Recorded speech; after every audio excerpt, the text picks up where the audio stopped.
within us is one gentleman who used to walk to Treasury to demand exchequer release for this project. He's a gentleman who was the first majority leader in the National Assembly in the new constitution and is now the CS Defense. One Honorable Duale, karibu sana, and make your remarks. You are still loved in Parliament. Karibu sana.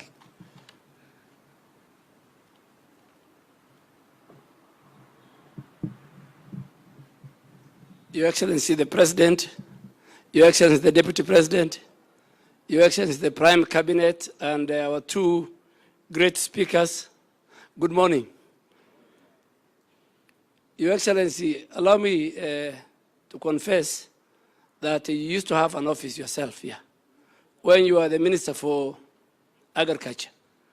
And to confess more, you were very diligent at the gym. You used to come there at 5:30.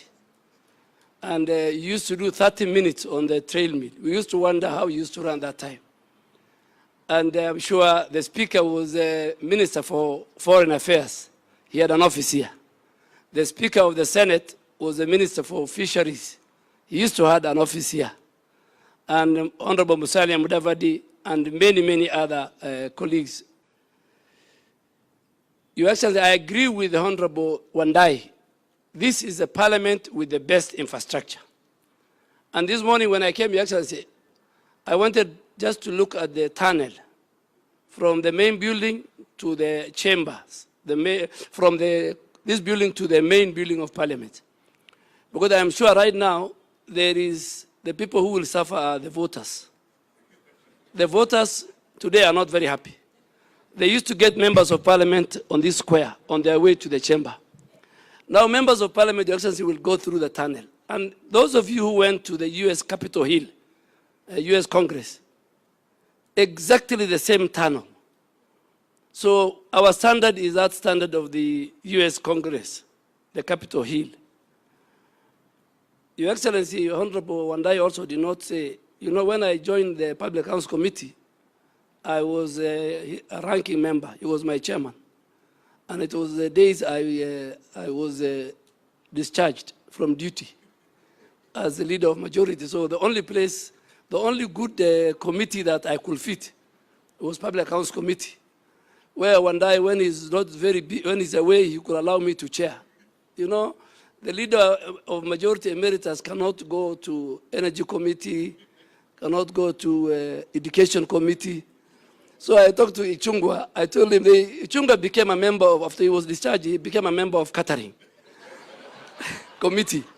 So he came to me, he said, I am not going to accept. And I told him, no. And my old friend, Marehemu Jakoyo, used to be a member of the Catering. He never used to join any other committee. And they know the reason why. When you are a member of the Catering Committee, there's some very good privilege that come with it. You don't pay for any of the services, including food. So I convinced Ichungwa, I know you're not, your pocket now is not that good. Stay there. And the moment I told him there are free goodies, Ichungwa said, this is the best committee. Your Excellency. So, Your Excellency, I really want to thank, as I finish, I want to thank the Speaker of the National Assembly, who is the chairman of the PSC, and the Speaker of the Senate, and the members of PSC, and the leadership, the two clerks, and all my former colleagues of this House for at least coming to the conclusion that this building must be used by our parliamentarians and by the staff of Parliament. Your Excellency used to come to a committee, but I think now we have a better committee rooms. At least I can confess for the first time as a Minister for Defense, I was grilled by Honorable Koech, the Chairman of Defense, about 2 weeks ago. So this is good for Kenya. And on behalf of all my colleagues, I'm sure that's why I was told to speak. In the Cabinet, Your Excellency, we are about 10 of us who are in one time, starting with you, the Deputy President, the Prime Cabinet. We are about 10 of us who are former parliamentarians. So that's why I think, so on behalf of all those people, including Mheshimiwa Aden Duale, I want to thank you and thank you for giving me this opportunity.